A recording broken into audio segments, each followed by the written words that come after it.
Assalamualaikum warahmatullahi wabarakatuh. Perkenalkan, nama saya Zarima Damadani dengan NIM 190311100044. Baik, di sini saya akan mempresentasikan mengenai perencanaan dan analisis biaya dan pendapatan usaha tani dengan komoditas sawi. Nama ilmiahnya Brassica juncea. Tempatnya di Kelurahan Medokan Semampir, Kecamatan Sukolilo. Di bab pendahuluan itu berisi tentang Kelurahan Medokan Semampir, Kecamatan Sukolilo itu merupakan salah satu daerah yang mampu untuk menjadi sentra penanaman dan pengembangan tanaman sayuran. Permasalahannya adalah petani itu masih belum mengalokasikan faktor produksi secara efisien dan efektif. Oleh karena itu dibutuhkan pengkombinasian penggunaan faktor produksi, diantaranya itu benih, pupuk, pestisida, dan tenaga kerja. Maka dari itu kegiatan usaha tani dalam menghadapi persaingan dengan komoditas-komoditas impor harus berproduksi dalam keadaan efisien yang tinggi, bukan hanya dari segi fisik dan agroekologi, tetapi juga berproduksi dalam efisiensi harga, sehingga usaha tani tersebut kompeten. Namun dalam pelaksanaannya, para petani sebagai pelaku usaha tani dalam menjalankan kegiatan usaha tani itu masih bersifat tradisional. Untuk itu perlu adanya penyuluhan sebagai suatu cara untuk mengadakan perubahan sikap, pengetahuan, dan keterampilan mereka agar mampu meningkatkan produksi dan pendapatannya. Di kegiatan usaha tani itu memiliki tujuan, yaitu untuk meningkatkan produktivitas agar keuntungan menjadi lebih tinggi. Produksi dan produktivitas tidak lepas dari faktor-faktor produksi yang dimiliki petani untuk meningkatkan produksi hasil panennya. Rendahnya pendapatan yang diterima karena tingkat produktivitas tenaga kerja rendah. Faktor-faktor produksi yang dimiliki petani itu umumnya memiliki jumlah yang terbatas, tetapi di sisi lain petani juga ingin meningkatkan produksi usaha taninya. Hal tersebut menuntut petani untuk menggunakan faktor-faktor produksi yang dimiliki dalam pengelolaan usaha tani secara efisien. Salah satu cara yang dapat digunakan yaitu mengetahui penggunaan faktor produksi usaha tani secara efisien, yaitu dengan menghitung efisiensi secara alokatif. Lalu di pembahasan itu mengenai yang pertama, perencanaan usaha tani. Yang menjadi tolak ukur dalam perencanaan usaha tani itu terdapat titik tolak ukur perencanaan itu merupakan perbandingan kuantitatif antara luas tanah, jumlah tenaga kerja, dan jumlah modal. Sehingga terdapat 3 tolak ukur perencanaan usaha tani, antara lain yaitu luas tanah, jumlah tenaga kerja, dan jumlah modal yang ditekankan pada faktor-faktor produksi yang paling langka. Jadi seorang manajer itu harus memilih atau mengambil faktor produksi yang paling langka. Dengan demikian, apabila ketiga hal tersebut menjadi titik tolak ukur, maka tujuan usaha taninya dapat dijalankan sesuai rencana. Dengan adanya perencanaan tersebut akan semakin mudah dalam pelaksanaannya karena sudah ada petunjuk, sehingga segala bentuk kegagalan, kesalahan, penyimpangan dapat diminimalisir dan meningkatkan pendapatan petani dalam usaha taninya. Ada 3 cara menyusun suatu perencanaan usaha tani, yaitu yang pertama predetermin, yaitu suatu perencanaan usaha tani yang disusun dan ditentukan oleh pemerintah atau instansi yang terkait karena memang ada tujuan tertentu pemerintah sehingga merupakan kebutuhan pemerintah. Yang kedua itu ada self-determined plan, yakni suatu perencanaan usaha tani yang disusun dan ditentukan sendiri oleh petani sesuai dengan keinginan dan menjadi kebutuhan petani sendiri. Serta yang ketiga itu ada joint plan, yaitu suatu perencanaan usaha tani yang disusun dan ditentukan oleh petani dengan pemerintah. Dalam hal ini instansi yang berwenang bersama dengan petani. Dari ketiga cara penyusunan perencanaan, saya menggunakan usaha tani yang cara ketiga, yaitu joint plan, karena jika usaha tani yang dilakukan dengan adanya kerjasama dengan pemerintah terkait seperti Dinas Pertanian Kota Surabaya yang membantu melakukan pemberdayaan kelompok yang ikut serta dalam kegiatan usaha tani dengan memberikan bantuan kepada usaha tani yang masih belum layak. Yang kedua yaitu analisis biaya dan pendapatan. Di analisis biaya dan pendapatan terdapat tabel biaya variabel atau TBC, lalu ada tabel biaya tetap atau TFC, lalu ada total biaya atau TC. Di tabel biaya variabel itu ada beberapa uraian, yaitu yang pertama benih dengan harga 1.100.000 dengan persentase 14,59%. Yang kedua ada pupuk harga 1.500.000 dengan persentase 19,89%. Yang ketiga ada pestisida harga 300.000 dengan persentase 3,98%. Yang keempat ada jumlah tenaga kerja dengan harga 1.300.000 persentase 17,24%.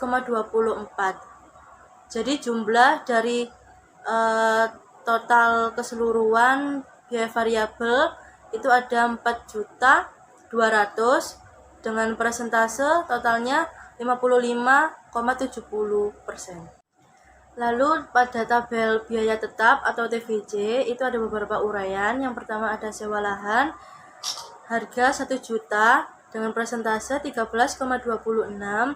Yang kedua itu ada penyusutan traktor harganya 1.300.000 dengan persentase 15,92%. Yang ketiga ada cangkul dengan harga 800.000 dengan persentase 10,61%. Yang keempat ada sabit dengan harga 40.000, presentasinya 0,53%.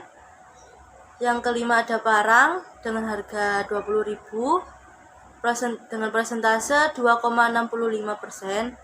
Dan yang lain-lain itu ada 100.000 dengan persentase 1,33%.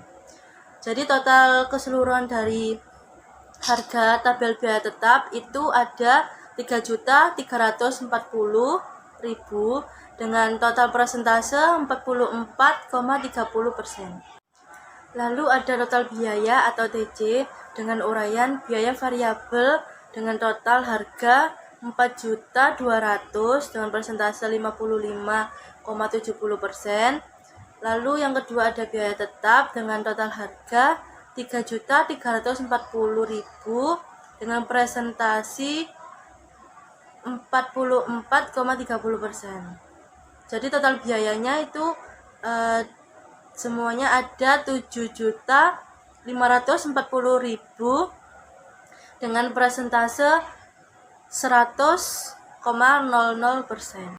Lalu di sini ada contoh soal, yaitu apabila dalam usaha tani Anda tersebut lahannya didapatkan dari sewa dengan biaya sewa 1 juta per hektar, kemudian menggunakan mesin traktor dengan harga 8.500.000 dengan waktu ekonomis 5 tahun, nilai sisa disesuaikan dengan kondisi daerah masing-masing atau bisa dengan perkiraan. Dan biaya tetap lain-lain itu sebesar 100.000. Maka diketahui B-nya itu ada 8.500.000, S-nya ada 2.000.000, N-nya itu 5 tahun. Lalu yang ditanyakan yaitu penyusutan traktor per tahun atau P. Jawabannya itu adalah P dengan rumus B dikurangi S per N, yaitu B-nya ada 8.500.000 dikurangin S-nya yaitu 2.000.000 dibagi N-nya ada 5, yaitu totalnya 1.300.000. Jadi jumlah penyusutan traktornya adalah 1.300.000 per tahun. Lalu jumlah produksi atau Q, setiap produksi hasilnya sebesar 4,2 ton per hektar. Harga jualnya atau P itu 3.000 per kilogram. Lalu ada total penerimaan atau TR dengan rumus Q kali P sama dengan 4.200 dikali 3.000, yaitu 12.600.000.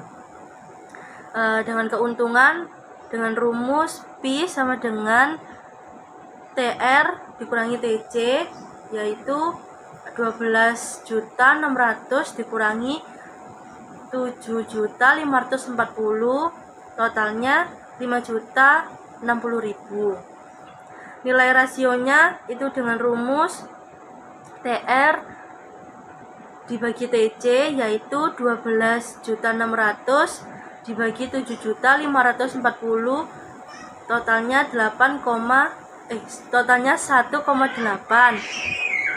Berarti R atau C usaha tani sawit di Kecamatan Sukolilo, Kota Surabaya Timur itu sebesar 1,8, yang artinya setiap 1 rupiah itu biaya yang dikeluarkan pada usaha tani sawit tersebut akan diperoleh penerimaan sebesar 1,8, sehingga pendapatan yang diperoleh sebesar 0,8. Hal ini menunjukkan bahwa usaha tani sawit tersebut menguntungkan dan layak untuk diusahakan. Lalu yang ketiga itu ada kemitraan dan pembiayaan. Manfaatnya itu untuk memenuhi kebutuhan dan menjaga kinerja kompetitif dan membangun kebersamaan serta penguatan sesama pelaku bisnis. Dengan demikian, manfaat kemitraan dapat berjalan sebagaimana semestinya jika berkesinambungan dan berkelanjutan usahanya dalam sektor yang sama. Sumber pendanaan pada kemitraan di Kecamatan Sukolilo itu pada umumnya menggunakan kredit formal, seperti adanya bantuan peminjaman dari KUD atau Koperasi Usaha Desa. Bantuan peminjaman bisa berupa peminjaman modal, peminjaman alat dan mesin pertanian. Selain itu, KUD juga berperan dalam memberikan sumber bibit maupun benih unggul dari Dinas Pertanian maupun dinas yang terkait agar produksi sawit di Kecamatan Sukolilo bisa unggul dan mampu bersaing. Selain itu, sumber dana yang juga berasal dari kredit program pemerintah seperti dana APBN atau anggaran pendapatan dan belanja negara. Lalu sumber pembiayaan terdiri dari biaya internal dan eksternal. Semua biaya tersebut tentunya memiliki kelebihan dan kekurangan masing-masing. Kelebihan dari biaya internal itu ada yang pertama, yaitu tidak ada biaya seperti biaya bunga atau biaya administrasi sehingga tidak menjadi beban perusahaan. Yang kedua, tidak tergantung pada pihak lain. Artinya, perolehan dana diperoleh dari setoran pemilik modal. Yang ketiga, ada tidak memerlukan persyaratan yang rumit dan memakan waktu yang relatif lama. Yang keempat, ada tidak ada keharusan pengembalian modal, yang artinya modal yang ditanamkan pemilik akan tertanam lama dan tidak ada masalah seandainya pemilik modal mau mengalihkan ke pihak lain.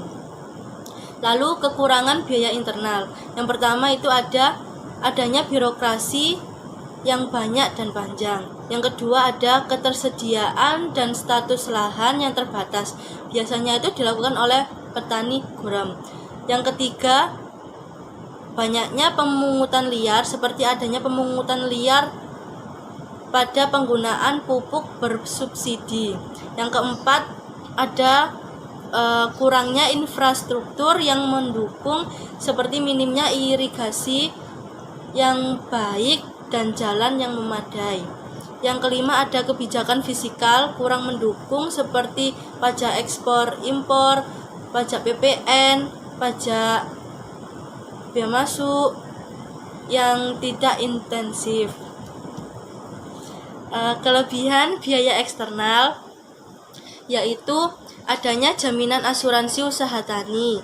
Hal ini bertujuan untuk melindungi petani dari kerugian secara finansial. Yang kedua, adanya lembaga kredit pertanian. Kredit pertanian memberikan manfaat guna membebaskan petani dari praktek-praktek ijon dan rentenir. Yang ketiga itu mampu menyerap tenaga kerja yang ada di suatu daerah sehingga mengurangi angka pengangguran.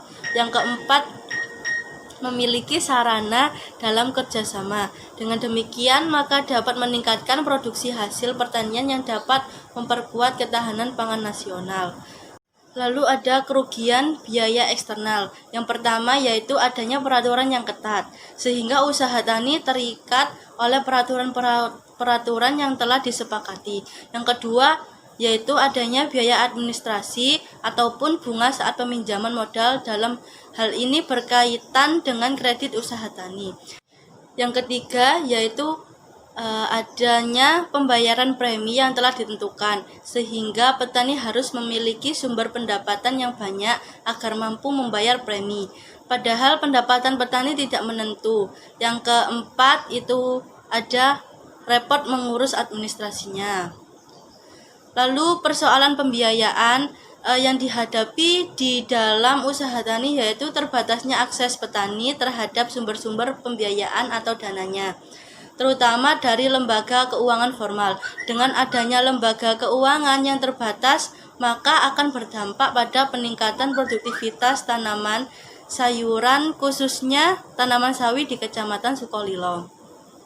Karena minimnya jumlah modal yang dapat digunakan untuk melakukan usaha tani, selain itu minimnya informasi dan buruknya komunikasi antara sektor pertanian dan lembaga keuangan perbankan maupun non-perbankan.